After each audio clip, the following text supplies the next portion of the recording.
Baruch Hashem, Boker Tov, Beshem Hashem, Naaseh, Venatzliach, un shiur en l'honneur des femmes. Meot Kedaï de le partager et de l'étudier aussi bien pour les hommes que pour les femmes. Nous allons étudier aujourd'hui sur la paracha de la semaine, un mahamar très important de nos Chachamim, basé sur les enseignements du Rabbi Yonah Metzger, Bezrat Hashem, en ce mardi 6 du mois de septembre et Yud du mois de Elul. Sheniske Yeshuot, Nechamot, Tshuva Shlema, Bezrat Hashem, sur toutes les misotes nombreuses de la paracha de Kitetzer et Milchama Loivecha, quand tu sortiras en guerre contre ton ennemi, nous parlons essentiellement du mariage. Et donc, dans cette paracha, qui a été achetée d'ailleurs, excusez-moi, j'ai oublié de citer qui a acheté ce cours, donc je reviens en arrière avec votre permission, très important de nommer Mina Shamaim, c'est pas pour rien que j'ai oublié, puisqu'il y a marqué anonyme. Donc, on va juste donner son prénom uniquement, Gisèle Ekara, pour la Refoua Shlema, très vite, Bezrat Hashem, que Dieu la bénisse, de penser toujours aux autres, très vite, afin d'avoir un beau bébé, Bezrat Hashem, pour Revital, Shoshana, Bat Rachel, à qui on souhaite, pour le mérite de cette étude, Mina Shamaim, beaucoup d'amour, de réussite, de beaux bébés et des jumeaux. Des jumeaux pour cette année, Bezrat Hashem. On m'a souvent dit que quand je faisais une bracha, je ne donne pas de crédit à cela, mais on m'a souvent dit que ça m'est souvent arrivé, vraiment. Je rencontre des gens comme ça, j'ai eu un bébé, votre bénédiction, maman, je suis tombée enceinte après, donc je ne prétends pas que c'est moi. Donc, Hachem, dans sa grande miséricorde, écoute les prières, Bezrat Hashem, parce qu'il a de l'amour pour chaque enfant d'Israël. Bevadaï, Shani Mechel Lachem, Ben Zachar Hashana, par la miséricorde d'Hachem, chez Tusku, les Ben Zachar Hashana, un beau bébé, par le mérite de cette étude, à vous et à toutes les benotes d'Israël qui veulent, avec l'aide d'Hachem, un très très beau bébé, pour celles qui veulent se marier, parler du mariage. Et donc d'ailleurs, le titre de ce shiur s'appelle la première année de mariage. Encore une fois de plus, je ne prétends pas que mes cours sont indispensables, mamashlo. Ils ne sont pas forcément empreints de spiritualité extraordinaire, ni d'enseignement exceptionnel. C'est juste que je pense que les messages que je reçois encore hier, un très très beau message d'une femme qui m'a expliqué combien les cours lui avaient amélioré sa vie, et je pense qu'il serait bon de les partager. Ceci étant, c'est de la pure Torah, c'est désintéressé de tout intérêt de quoi que ce soit. C'est vraiment, moi, contrairement à d'autres personnes, je vous le dis ouvertement, je vous dois tout et vous ne me devez absolument rien. Voilà, je tenais à vous le dire en vous souhaitant tous les bonheurs du monde, mais en même temps partager l'étude sympathique. Alors écoutez bien, ça vaut le coup. Ça vaut le coup de partager ce shiur, et surtout pour tout celui qui va se marier, qui devrait se marier ou qui va marier ses enfants, mamash, écoutez bien ces enseignements qui sont basés selon le Rambam, le Rav Ovadia Yosef, le Rav Yonah Metzger et d'autres parshanim. Alors écoutez bien, c'est sympathique. En plus, une étude chnin, comme c'est pas rasra, comme on dirait. Il y a marqué dans la paracha, comme l'a posé la question ce matin le professeur Lévi, où est-ce qu'il y a marqué qu'on se marie? Bien, tout simplement dans la paracha de Kitetse. Ki kach ish isha hadasha. Quand un homme viendra prendre une nouvelle épouse, donc il va se marier, lo yetse batsaba. Il ne sortira pas faire l'armée. Pourquoi? Parce que à cette époque-là, l'armée d'Israël était ilchatit. On faisait une armée, il n'y avait aucune femme dans l'armée, aucune. C'était que des hommes, on donnait le temps à la prière, à l'étude, et ceux qui nous dirigeaient étaient des rabbanim extrêmement pieux. Il y avait de la crainte du ciel à l'armée. Comme vous le savez dans la Torah, être un soldat dans l'armée d'Israël, c'est un rôle tellement élevé que la semaine dernière, nous avons lu que celui qui aurait des fautes dans son cœur, et la Gemara, il pose la question, il dit, moi, il aurait des fautes dans son cœur, il a parlé entre les téphilines du bras et ceux de la tête. S'il a parlé entre les téphilines du bras et ceux de la tête, faut pas qu'il aille à l'armée, cette faute est tellement grave qu'il risquerait d'y perdre sa vie, nous disent les Chachamim. Waouh! Pour vous dire à quel point seuls ceux qui étaient extrêmement pieux allaient à l'armée. Ceci étant, qui était qui d'aller à l'armée? Celui qui prenait une nouvelle épouse, qui se mariait, n'allait pas à l'armée. Oufren Lama, pourquoi il n'irait pas à l'armée alors qu'il s'est marié? Réponse de la Torah elle-même. Naki iyel et beto, pour que sa maison soit propre. Ah ouais. Shana achat, une année entière. Isamach et ishto asher lakar. Et il donnera de la joie à l'épouse qu'il vient d'épouser.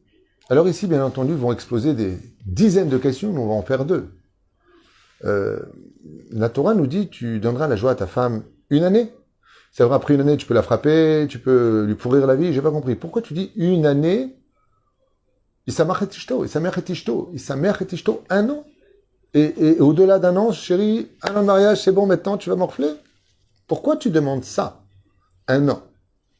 C'est pas normal. Toute ta vie, un homme doit donner de la joie à sa femme. Deuxième question. Donc, je vous lis ouvertement ce que j'ai noté d'abord dans mon étude. La première année est l'année la plus importante du mariage, nous apprend la Torah. Dieu qui a créé le monde, qui a créé les couples, qui a créé l'amour, vient nous dire ici, sache que l'année la plus, on va dire, primordiale pour le couple, c'est la première année. Pourquoi? Parce qu'elle va représenter les fondations de toutes les autres années. Et vous savez que quand une fondation est faite tordue, eh bien c'est tout l'immeuble qui va monter tordu. Et plus il y aura d'étages, plus on va avancer au fur et à mesure des années, et plus le poids va faire tomber cet immeuble.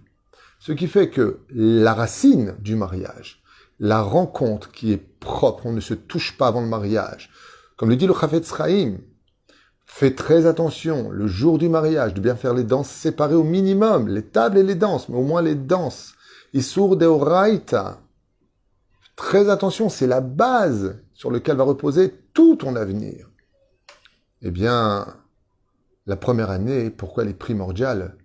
Parce qu'elle représente les hachishot. Elle représente les fondations du couple, et on va expliquer comment.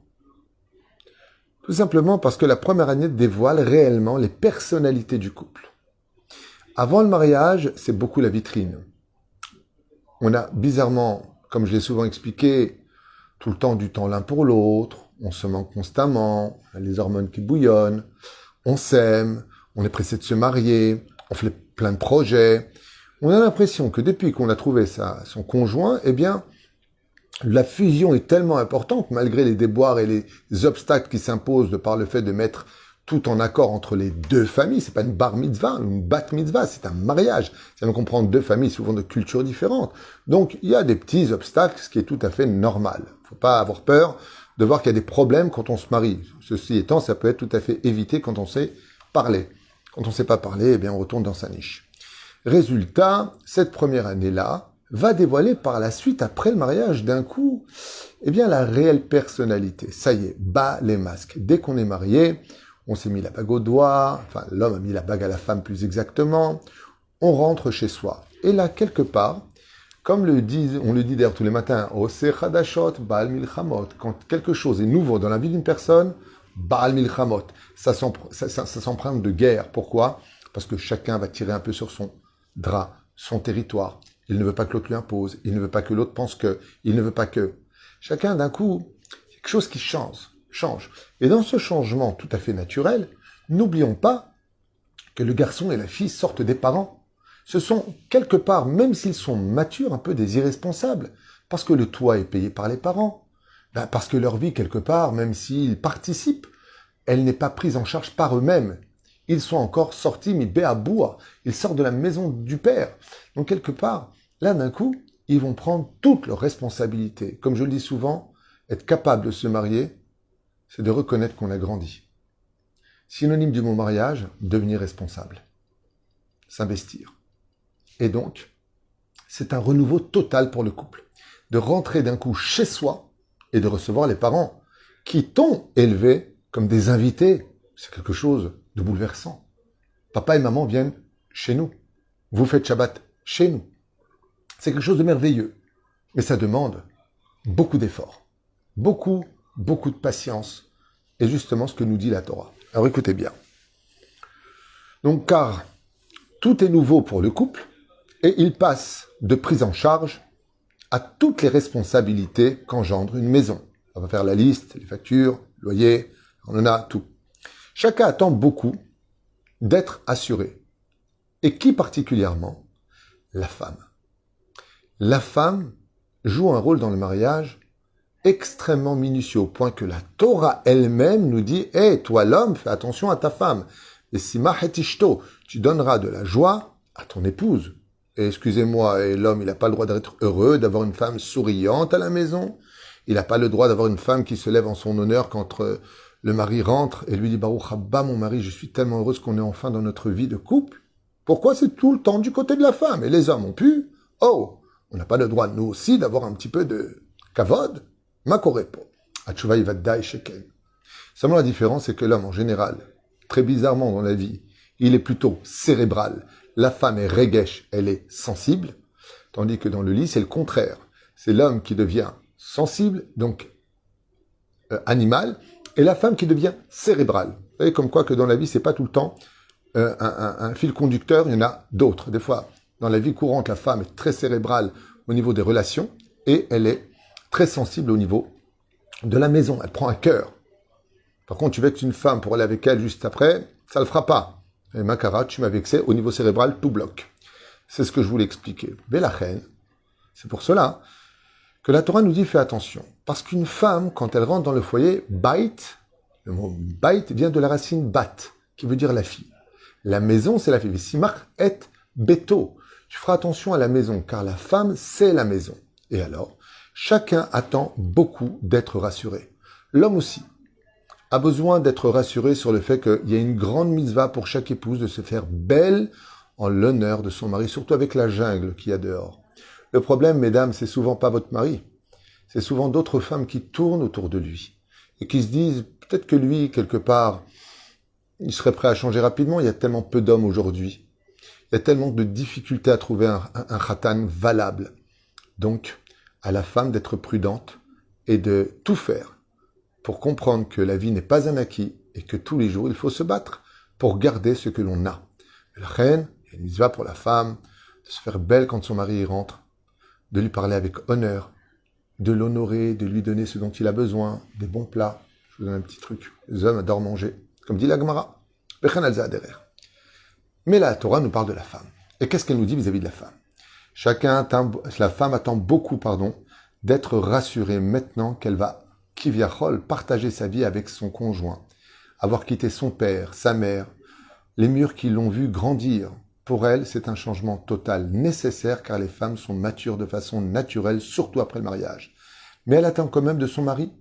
Elle qui a quitté son père, sa mère, ses frères, des fois même des amis qu'elle verra un peu moins, d'être rassurée, chérie, aimée, comprise, respectée et surtout créer un dialogue avec ce mari qui doit remplir tous ces univers qui se sont vidés pour se remplir maintenant de la maison dans laquelle elle va être dans un monde un peu stressée parce qu'elle a besoin d'un mari qui est là pour elle. Elle a tout quitté pour lui, elle va tout lui donner. Alors maintenant, j'ai que toi. Comme ça, en tout cas, voit la Torah les choses. Bien entendu, la Torah n'imagine pas qu'une femme puisse être sur Internet en train de parler avec des copains et rigoler avec n'importe qui. On parle de Torah ici, ok? Zéperoucha d'abord. Écoutez bien, Chazal. Bébête, c'est un cours. Moi-même, quand je viens de préparer à l'instant dans mon bureau, en pensant à certaines données que j'avais en tête. Et je me dis, tiens, je vais partager tout de suite avec vous, en même temps descendre la liste des cours qui ont été achetés, afin que les gens n'attendent pas trop longtemps. Alors voilà, cette période qu'on appelle période d'examen, et le mot entre parenthèses est très intéressant, des fois même inconscient. C'est-à-dire qu'il faut savoir qu'après le mariage, il y a une période d'examen. Ça y est, on s'est lancé, on est passé sous la roupa, maintenant t'es ma femme, je suis ton mari. Il y a une période d'expérience, une période, d'expérience, qui même des fois de façon inconsciente est un examen. Maintenant, je veux voir qui tu es vraiment. Ça y est, on est mariés. Tu m'as fait croire qu'on était Aladdin et Yasmina sur le tapis volant. Tu m'as dit que tu seras toujours là pour moi, que tu m'aimais plus que tout au monde, et que ne t'inquiète pas. Le mot ne t'inquiète pas, il m'inquiète toujours, mais surtout ne t'inquiète pas. Nous, boniré, et donc de vérifier en une phrase pour ne pas m'attarder sur le chiour. La femme a besoin de voir si le mari sera là pour elle. Est-ce que, moi qui ai été ta priorité, toi qui as pleuré sous la roupa me voyant apparaître devant toi dans ma belle robe blanche, toi qui m'as tellement promis, est-ce que tu vas être là pour moi maintenant? Ça y est, je suis ta femme, je porte ton nom. Waouh, je vais te donner des enfants. Je vais t'appartenir. Tu sais quoi? Allez, je suis à toi. Nous, et pas qu'est-ce que j'y gagne, mais je suis à toi parce que tu m'avais promis d'être là. Est-ce que tu es là? Zaché est là. Et la Torah prend ça en compte. Notre Torah qui est remplie de vie donne raison à la femme. Et écoutez bien, c'est magnifique. Si moi qui ai tout quitté, Tout ça pour te retrouver. Sache que tu dois remplir des fonctions qui sont reliées à un seul point. Sois capable de me redonner toute la joie que j'ai connue avant le mariage. En traduction psychologique, la femme va dire à son mari, je t'en supplie, je suis heureuse d'être mariée, mais ne m'éteins pas. Je suis rentré sous la roupa avec une flamme que mes parents m'ont donnée. Ne viens pas l'éteindre. Viens faire grandir cette flamme. Voilà de quoi nous parle la Torah. La femme vient, mot femme, il y a un remède en français, flamme, femme, okay, vient dire au mari, je suis venu avec une allumette, est-ce que tu peux m'en faire un feu de forêt? Est-ce que tu peux faire grandir cette lumière? Car j'en ai besoin pour mieux exister pour toi. Car une femme qui est épanouie avec son mari, de façon naturelle, à moins qu'elle ait une pathologie quelconque, mais de façon naturelle, donne encore plus à son mari. Il n'y a pas besoin de lui demander. Alors sache une chose.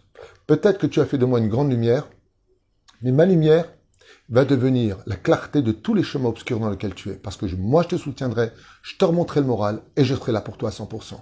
Car ta réussite devient la mienne. Si la femme est une lune et que l'homme est le soleil, n'oublions jamais que la lune ne brille la nuit que grâce à l'émanation des rayons du soleil. Donc, quand on veut que sa femme soit sympathique à la maison, faut d'abord lui donner l'exemple. Tout ça, c'est pas de moi. C'est ce que donne comme explication nos chachamim, qui eux-mêmes étaient mariés. Vous aurez compris quelque chose d'incroyable que j'irai peut-être à la fin de façon plus explicite ou pas, je ne sais pas. Mais l'examen d'un homme de Torah, ce n'est pas ses connaissances en Torah. Il faut aller voir comment il a épanoui sa femme pour savoir si vraiment il vit sa Torah. Car on peut jouer les marioles à l'extérieur de ces murs, mais qui es-tu vraiment à la maison? C'est là qu'est tout l'examen de la Torah qui vit et qui roule dans tes veines. Ve'alken, la première année, servira donc à creuser les bases fondamentales du couple. Et cette année-là, qu'est-ce que nous dit la Torah? Tu ne sortiras pas en guerre, tu n'iras pas faire l'armée, tu n'iras pas t'entraîner, tu restes à la maison près de ta femme. Wow! Pourquoi?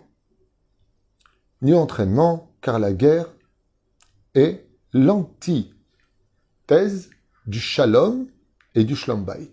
Effectivement, la guerre, c'est l'antithèse du shalom, du shlom bayit. La femme, petit 1, étant livrée à elle-même, aura besoin de son mari près d'elle, du fait que la Torah nous dit « tu ne sortiras pas à l'armée ». Deuxièmement, car s'il vient de la guerre ou d'un camp militaire, il sera lui aussi nerveux et fatigué, et donc non agréable avec sa femme. Il ratera la mitzvah de « simach tishto shana ». Il donnera de la joie à sa femme la première année. Car si la première année, tu as donné beaucoup de joie à ta femme et que les fondations sont belles, elle est en confiance vis-à-vis de toi, et bien même si les années qui s'en suivent, malheureusement, les ennemis du couple, comme l'habitude, le train-train habituel, un peu moindre, malgré tout, la base, elle est bonne. La femme connaît son mari, elle sait ce qu'il est capable. Et dans une seule phrase, elle pourra très facilement lui dire, tu sais chérie, quand je t'ai connu, tu étais capable d'être comme cela. Dis-moi ce qui ne va pas pour que je te retrouve. Mais si la première année, elle voit qu'en réalité, elle s'est trompée, parce qu'il n'a rien de ce que demande la Torah, de ce que attend une femme, eh bien, moi, ça m'est souvent arrivé dans les shlom bayit quand je les entends. Oh, mais ça va pas depuis le mariage. Hein. Même la première année était une catastrophe. Et c'est bahaya. C'est pour ça d'ailleurs que dans mon livre, Le Code du Bonheur, j'ai expliqué là-bas que non seulement la Torah nous demande la première année que l'homme et la femme soient le plus souvent ensemble, mais aussi, Be'ezrat Hashem Yitbarach, pour les Shabbatot et les Yamim Tovim, moi, c'est mon conseil personnel. Je dis qu'un Shabbat par mois chez les beaux-parents à droite, un Shabbat par mois chez les autres beaux-parents, 2 Shabbats à la maison. Que le mari, la première année, mange du pain de sa femme, qu'ils passent des Shabbats ensemble. Ils peuvent inviter des invités, mais qu'ils apprennent à se connaître aussi, eux. Que les fêtes, ils apprennent par la suite à se connaître eux-mêmes. Bien sûr, on n'oubliera jamais les parents, on leur doit tout. Mais n'oublions pas un détail. La Torah même nous dit que le couple doit s'éloigner un peu des parents pour se construire. Se construire, surtout qu'aujourd'hui, les conseils ne sont pas tout le temps adaptés à la situation du couple ou à l'époque dans laquelle on vit. Les choses ont changé et des fois, on reste à l'ancienne époque alors que c'est pas ma team. La femme a peut-être des choses que les parents ne savent pas, ou l'homme a peut-être des choses que les beaux-parents ne savent pas, et on n'est pas objectif quand on est des parents. On exige le bonheur de l'enfant qu'on a confié à l'autre. Mais laisse-les eux se construire. Laisse-les eux se régler leurs problèmes. Il est temps qu'ils apprennent à conduire d'eux-mêmes. Je crois que je demande souvent aux beaux-parents, vous les avez mariés, hop, un peu de côté. Mettez-vous un peu de côté. Zéro. Comme je dis souvent, même pour moi et mes enfants, je ne viens pas leur dire ce qu'ils doivent faire dans leur vie de couple, mais la porte est toujours ouverte s'ils ont besoin de conseils. Mais de venir, ne te laisse pas faire, ne fais pas comme ça, et tu devrais lui répondre comme ça, oh, tu sais pas ce qui se passe. Peut-être que c'est ton enfant le problème, mais comme c'est ton enfant, tu ne le vois pas. T'en sais rien. Donc, laisse, prie, et tiens-toi toujours prêt à aider s'il te le demande, s'il y a vraiment nécessité. Et un conseil que je donne à tous les couples, surtout la première année, évitez de trop parler avec vos familles de ce qui se passe dans votre vie de couple, parce que sauf ça s'arrange souvent, mais vous avez mis une mauvaise étiquette sur le conjoint que vous avez épousé, alors que Bessachakol, c'était une mise en place qui prenait un peu de temps, et après l'étiquette est là pour toujours. On l'aimera pas, parce que quand on a une fille qui nous dit « Ouais, il est pas comme ça, il travaille pas le matin, il se lève pas, il est pas ceci, il est pas cela, j'en ai marre, je regrette. » Fais attention, parce que les parents ils disent « Mais alors quoi, on s'est trompé ?» Et quand ils le revoient après, Bassov, il commence à travailler, et que Bassov, bon, la machine après un peu de temps, eh bien, eux, ils le verront toute leur vie comme un sale type et un fainéant. Pourquoi ? Eh bien, parce que l'enfant lui-même a trop parlé, qu'il aurait dû dire « Bon, j'ai du mal en ce moment, j'espère qu'il va se réveiller un petit peu, mais c'est normal, c'est le début. » Un peu de cave-sroute quand on se marie, un peu de cave-sroute. De se juger, j'ai souvent, surtout la première année est très importante, de se juger un peu favorablement. C'est une mise en place, la première année. Donc, qu'est-ce que veut dire une mise en place ? Eh ben, le fauteuil, non, je ne veux pas là-bas, je vais là-bas. Non, c'était mieux là-bas, non, ici il y a trop de soleil. Donc, on déplace les choses, on fait une mise en place. Donc, doucement. On retourne dans notre étude. Et là, Chazal, ils disent une question, mais alors bombe atomique. Il dit, ok, on a compris maintenant pourquoi la Torah dit la première année. Parce qu'elles sont les fondations de tout l'avenir. Très bien. Des fois, c'est plus qu'un an, il faut peut-être 2 ans. Ça dépend des couples. Mais la Torah estime qu'un an, ce sera suffisant pour créer les belles bases. Chazal, il dit, je comprends pas. Si avoir une maison qui est naki, propre, avec de bonnes bases, alors pourquoi préciser dans la Torah qu'il ne sort pas à l'armée ? Sors pas de la ville, sors pas du pays, sors pas du quartier, rentre pas trop tard le soir, fais pas 12 heures de travail, hein, on est dans la première année. Si le message est de dire que le mari doit revenir proche de sa femme la première année particulièrement pour vraiment la rassurer, pour lui montrer que Zéozormim, surtout que la femme en général, je dis bien en général avec l'aide d'Hachem, elle peut tomber enceinte assez rapidement. Première année, deuxième, jusqu'à 7e, 8e, mais elle va tomber enceinte à un moment ou à un autre. Dans sa grande miséricorde, je vais entendre nos prières, Bezrat Hachem. Donc ça va venir. Donc en général, après la première année, il y a une mise en place vis-à-vis des hormones de la femme, où elle va finir par tomber enceinte. Et vous savez qu'une femme, quand elle est enceinte, eh bien, elle a bizarrement, d'une certaine façon, aussi besoin de son intimité avec son enfant. Donc quand le mari n'est pas là, à la limite, ça lui fait un peu des vacances. Mais si le but, c'est de dire que la première année, tu dois être le plus proche de ta femme, pourquoi tu dis d'aller à l'armée ? Pourquoi Dafka préciser ne va pas à l'armée ? Et si c'est un homme d'affaires qui part constamment en France, alors quoi, c'est valable ? Il n'y a que l'armée qui était le problème ? Et regardez ce qu'explique nos Chachamim.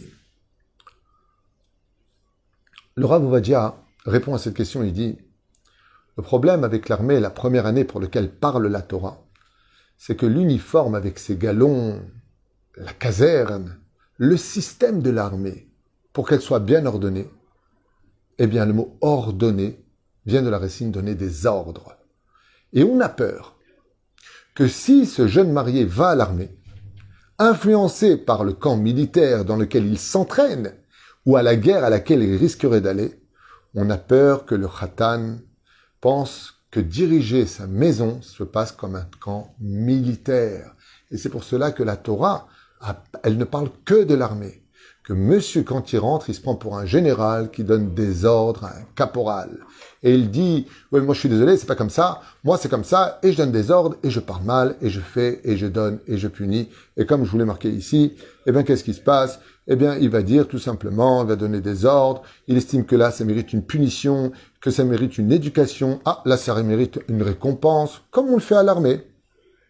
Et presque donner des permes, bientôt. De ça a eu peur la Torah. Quand tu te maries la première année, ne va pas à l'armée pendant cette année-là, car de peur que tu donnes des ordres à la maison, des pékoudotes. Lo yetse la tsava, ne sors pas à l'armée. Ne confonds pas une caserne avec une maison. Une caserne, c'est empreint de pikuach nefesh, d'attaque surprise, de soldats, de grades. Tandis qu'à la maison, si tu fais ta femme une serpillière, bah c'est que t'es le manche à balai. Parce que ta femme, c'est pas un camp militaire, c'est une maison d'amour, de lumière, d'harmonie. Ça n'a rien à voir avec un camp militaire. Et c'est pour cela que la Torah nous dit, hey, fais très attention, ne sors pas à l'armée pendant cette année-là, de peur que tu te conduises comme tu es à l'armée, à la maison. Et là, tu risqueras d'éteindre ta femme. Car les femmes n'aiment pas recevoir des ordres. La femme elle aime être écoutée. Elle aime être persuadée et remplie d'estime quand tu lui donnes des réponses qui lui font dire « Waouh, il a fait, j'avais pas pensé à ça. » C'est un dialogue avec la femme. C'est pas des ordres. On parle avec son épouse.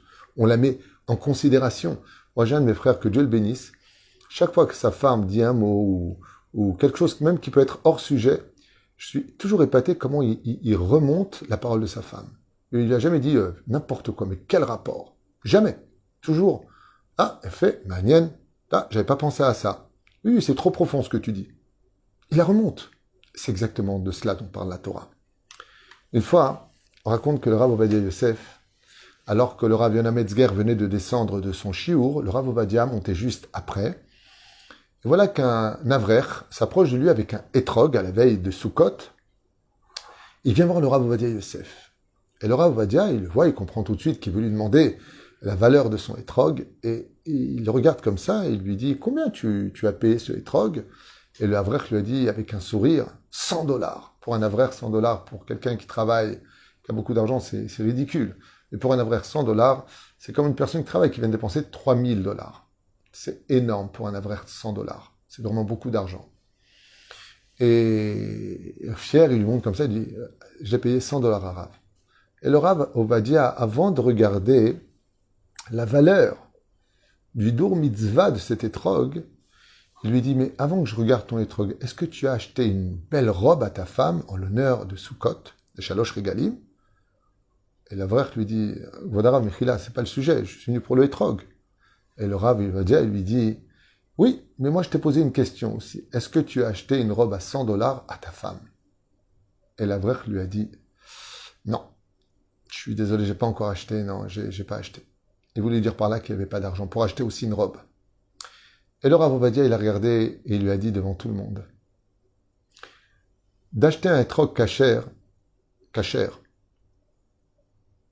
c'est la mitzvah de la Torah.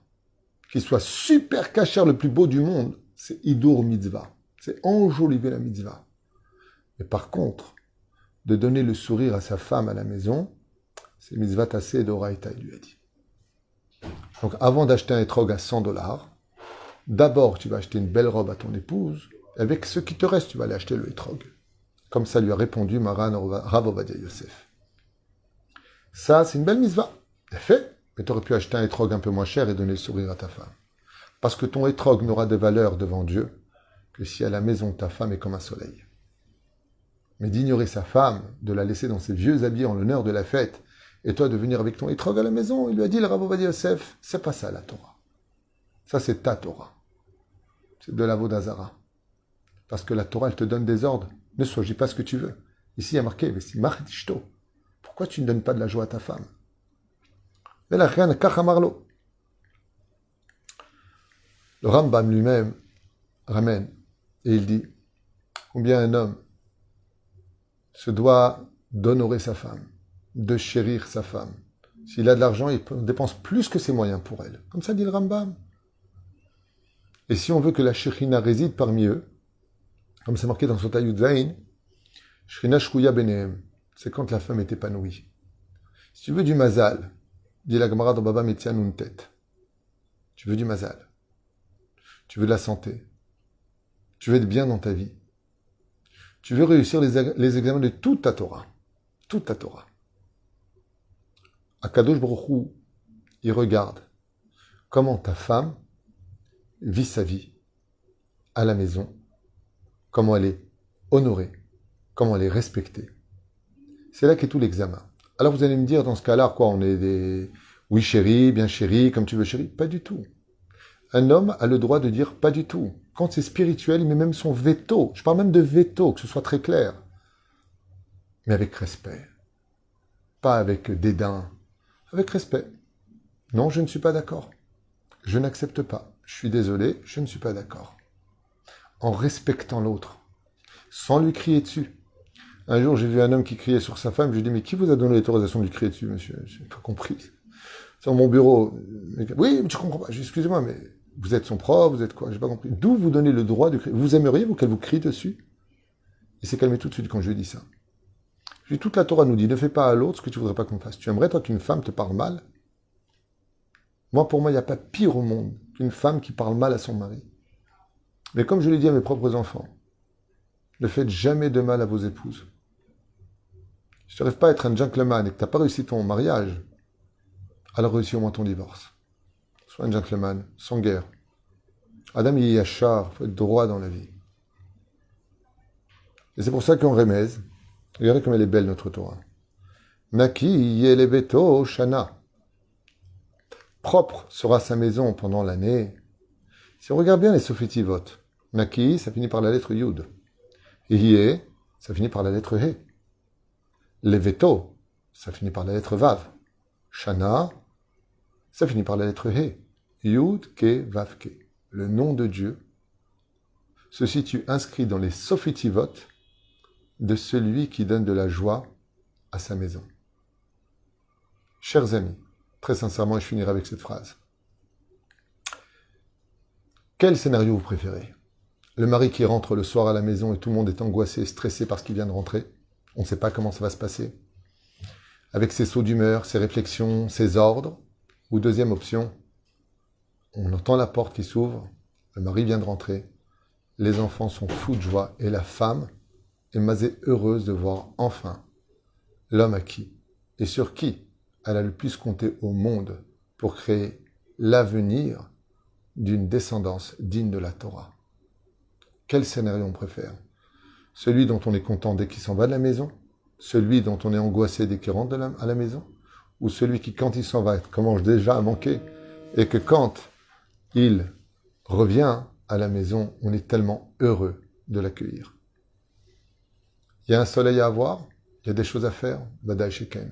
Alors bien sûr, si vous me dites qu'aujourd'hui ça a changé, les femmes sont beaucoup moins respectueuses, qu'il y a beaucoup trop de nervosité, que si le mari se tait un tout petit peu, qu'il laisse un peu trop de place à sa femme, elle peut le bouffer, c'est vrai. Je dis que c'est vrai. Moi-même, je dis que c'est vrai. Les femmes sont devenues presque des hommes aujourd'hui. Et elles te disent toutes la même chose. Oui, mais si mon mari était l'homme, je ne prendrais pas sa place. Mais même si la place n'est pas occupée, laisse-lui sa place d'homme. On t'a jamais demandé de la prendre.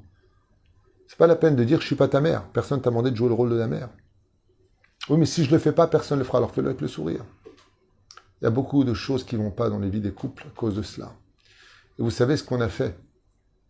Il y a marqué dans la Torah, tu ne sortiras pas à l'armée la première année. En 2022, on a rentré l'armée dans la maison. C'est-à-dire le camp, il n'est pas à l'extérieur de la maison. Le camp disciplinaire, il est rentré dans la maison aujourd'hui. C'est des bras de fer et des menaces, et on se fait pleurer, et on s'insulte, et on dit carrément, mais qu'est-ce qu'on a fait de se marier ensemble, et on n'a rien à voir ensemble. Mon Dieu. Mon Dieu. Secret qui répond à tout cela. Plus de kafsrout et d'arrêter d'être sensible et de tout prendre à cœur. Plus de recul. Et n'hésitez jamais à aller prendre conseil chez des gens compétents qui n'ont rien à voir avec la famille pour qu'ils restent objectifs afin de régler des fois des choses qui paraissaient tellement, mais tellement évidentes qu'il n'y avait plus rien à faire ensemble. Je finirai avec une petite anecdote personnelle qui s'est passée à maintes reprises dans ce bureau que j'aimerais partager avec vous exceptionnellement. Il y a eu pas mal de coups de téléphone qui donc sont réceptionnés par mon épouse, que Dieu la bénisse, et qui, Rav Tutu, ça va pas du tout, mon mari est un PN, c'est un pervers narcissique, c'est un schizophrène, c'est un malade, c'est un débile, ou le contraire. La femme est une sorcière et sa mère c'est la réincarnation de Bilam, mais qu'est-ce que j'entends pas?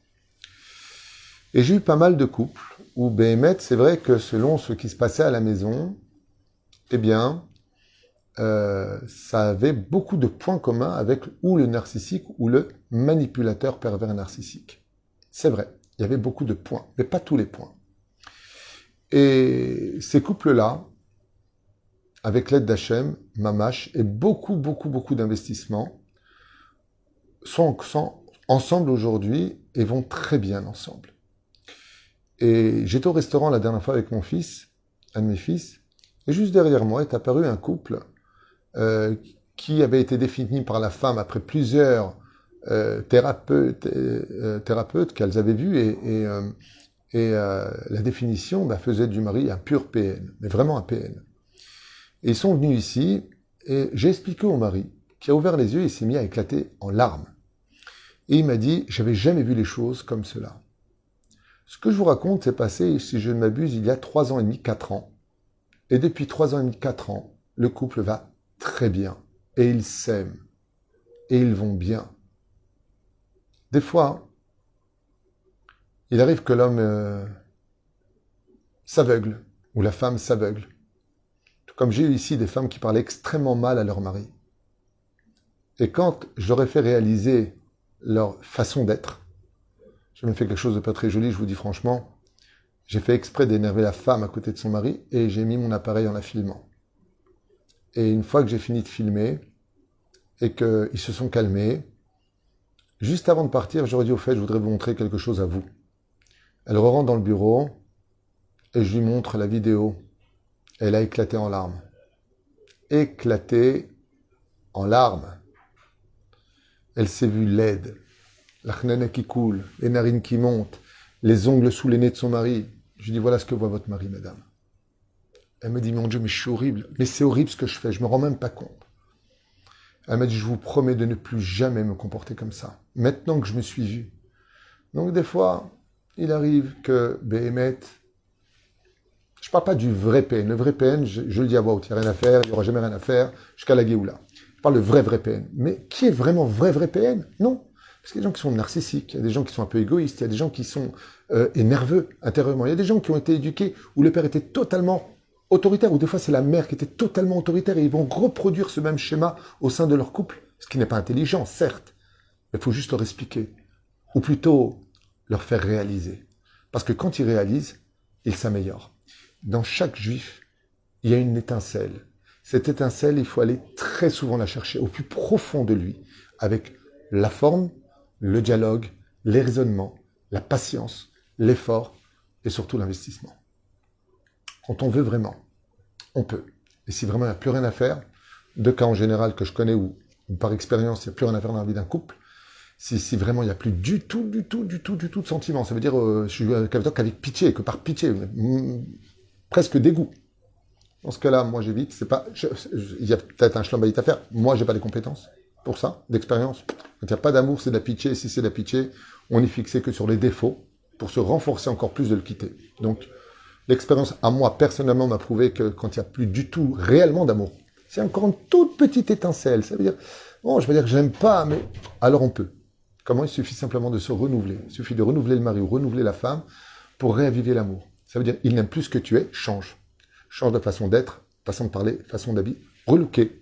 Kedat mon chef Israël, bien sûr. Hein. Comme la Torah le demande. Pas le mec qui vient en punk. Louise. Non, pas du tout.